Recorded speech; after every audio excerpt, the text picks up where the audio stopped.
Welcome dear friends to yet another lecture on the history of English language and literature, and in our class today we shall discuss about the social security and the welfare state. England was turned into a welfare state by the Labour Party after the Second World War, during their time of reign after the Second World War. So the welfare state, social security and welfare state. Now social security is the government program that will help workers both in service and retire. So it is a program by the government that helps workers and their families to achieve a degree of financial security. Social security. So social security gives financial help to those who are retired or those who have lost their jobs. It also will help the disabled. So social security. Welfare is different from social security. It helps the needy. Welfare helps the needy irrespective of their work records. It is a government program. So these are the government programs that provide money, medical care, food and housing for the economically weaker sections. Welfare state. People who receive welfare include the children, the aged, the handicapped, and others who are not able to provide for themselves. That is welfare. The Labour Party came to power in England with Clement Attlee as the Prime Minister after the Second World War. We have learned about it. The electoral manifesto of the Labour Party included the promise to provide programs of special service and nationalisation. So it was in their electoral manifesto to provide programs of social service and nationalisation. The Labour Party ruled England for 6 years, and under the Labour government, England was turned into a welfare state. The government passed a number of acts to ensure social security and the welfare of the people. Now, what were the different measures taken by the Labour Party, taken by the Labour government?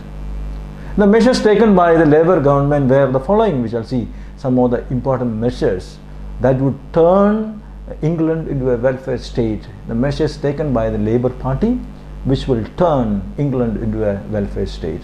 The first thing to remember is nationalisation. An industry is said to be a nationalised industry when the total assets of the industry are purchased by the state. Private owners are given compensation and the control of the industry is passed into the state from private individuals to the state. In India, we know a lot of privatization is taking place. Here it is opposite. The Bank of England was nationalised in 1946. The Coal Industry Nationalisation Act brought about 800 mining companies under the central regulations, under the government. The civil aviation, cables and wireless, electricity and gas industry, all these were brought under the central control. The inland transport of Britain, it was nationalized. It was brought under the control of the state. The railways, canals and harbours and buses were brought under the government control. While nationalization was the first measure that was taken up by the Labour government, the second measure was National Insurance Act. Now this act, National Insurance Act, extended the social service program of the Labour government. Every adult had to pay a small sum to the government. Similarly, the payments were made by the employer for employee. A small amount was paid by the adult as well as employer. Now, 30% of the insurance plan was covered by these contributions.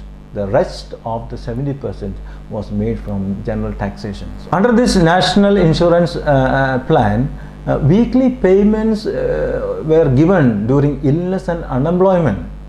Old age pension was given. A lot of help was given during emergencies like pregnancy, childbirth, widowhood or even death. So that was the second measure. The third measure that would turn England into a welfare state was Family Allowance Act. Now this act, Family Allowance Act, provided small sums to every family for each child except the first child until that child reached the age of 15. The fourth measure was National Health Service Act.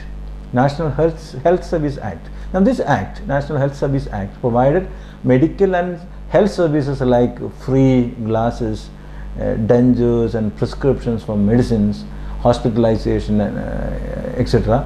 It was a responsibility of the regional boards to provide for adequate range of hospitals within their area. And this act also allowed doctors to continue their private services. This act helped to improve the general health of the nation. The families were also freed from the burden of huge medical expenses during illness. The next measure that was implemented by the Labour Party is the Housing Act. The Housing Act provided houses to those whose houses were destroyed during the war. The first Housing Act prohibited private building and encouraged the building of low-priced houses which the state could rent at a very low rate. The second Housing Act encouraged the renovation of large city houses which had degenerated through subdivision into apartments and cheap lodgings. Another measure that was implemented by the Labour government was education. The government had ambitious plans for education. They could not materialize it due to the lack of trained teachers and inadequate school buildings. An attempt was made to train teachers. The school leaving age was raised to 15. Help were given to universities and university students. Another important act that would turn Britain into a welfare state is the New Towns Act. Now, with this act, New Towns Act, the government could build new industrial and residential towns on the outskirts of large cities. Now, this removed the focus from the congested urban centers and people began to move to the suburbs. Thus, within 6 years after the Second World War, the Labour government expanded the social service in the country. Unemployment was reduced, sufficient income to meet food and shelter was guaranteed, free medical aid was provided, the housing problem was solved, education became more democratic. There was the concern for the welfare of the whole population. When we talk about the welfare state, we also should mention that a new culture developed among the youth in the 60s in England as a reaction to the welfare state. It is called the English beatniks. They were the counterpart of the American beatniks. Now, they displayed the more superficial aspects of the Beat generation. Literary movement, idealism, drug use, etc. were elements of their characteristics. Young, non-conforming adolescents took pride in wearing shoddy jeans and baggy sweaters in contempt of authority. Jazz, rock and pop music were part of their culture. The rock bands like the Beatles and Rolling Stones enjoyed popularity. So there is a reaction against also the welfare state from the youth, from the adolescents. My dear students, as we come to the end of this lecture, for assignment, please prepare a long answer on the concept welfare state. That was a university question that was asked once. Thank you for your patient listening.